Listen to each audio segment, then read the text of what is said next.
I bambini piangevano perché non volevano dormire con l'incubo di un altro terremoto. Gli anziani si commuovevano perché non erano sicuri di potersela fare a superare questo dramma.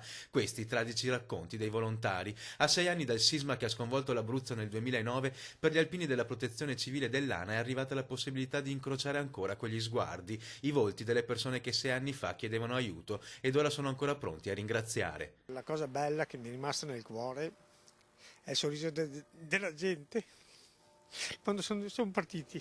Alla vigilia della dunata ormai è tutto pronto, è cominciata la colorata invasione dell'Aquila dalle penne nere di tutta Italia e molti alpini dormiranno proprio ospiti delle famiglie che hanno aiutato durante i giorni dell'emergenza. È importante ritornare in quelle zone, secondo le penne nere, per incontrare e riabbracciare gli amici conosciuti tra le tende. Siamo arrivati con la protezione civile tra i primi, siamo ripartiti tra gli ultimi e non solo, ma con il nostro volontariato abbiamo lasciato lì un segno concreto della nostra presenza costruendo 33 case e una chiesa a Fossa.